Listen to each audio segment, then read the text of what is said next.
Latest news, latest updates, information happening around town. Yes, Pro-Gen Media TV, wherever you're watching in from, kindly consider subscribing and also smashing that notification button so as you're notified whenever we have any update. Yes, we arrested Bobi Wine for holding unlawful procession. Yes, police had that to say. Yes, police have confirmed arresting National Unity Platform leader Bobi Wine Robert Kyagulanyi alias, yes, in the city center today morning. Yes, Kyagulanyi was protesting over the missing Ugandans, mostly his party supporters, where he was apprehended at the Constitutional Square.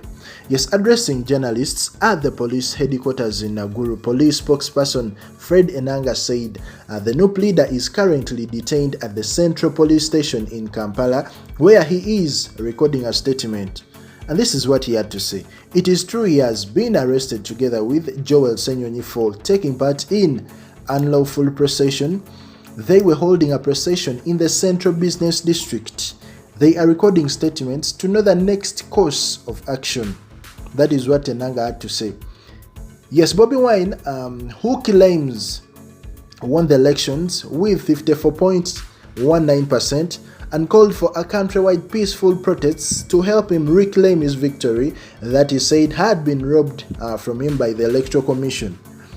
Commenting on the same, the police spokesperson said, whereas no one can be stopped from holding a peaceful protest, they ought to work out a plan with the police to hold, to avoid any eventualities.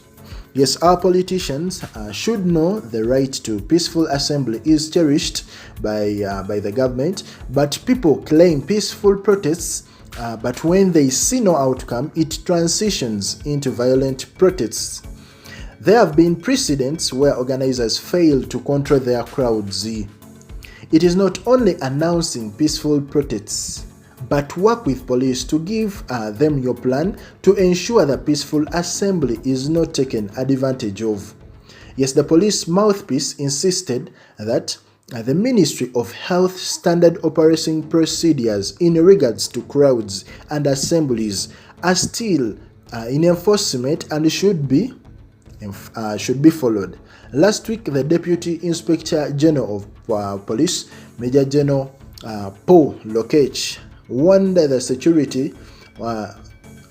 has warned the security with not hesitating to crush any elements involved in protests in Kampala and any parts of the country.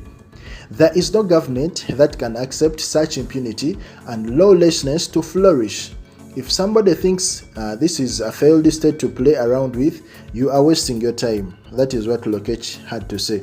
Yes, Kyagulanyi recently said over 200 of his supporters are still missing, despite a list released by the Ministry of Internal Affairs detailing the people who are missing.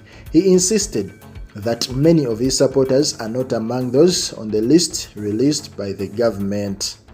Yes, many thanks to you wherever you're watching in from. Latest news, latest updates. Subscribe for all the latest trending news.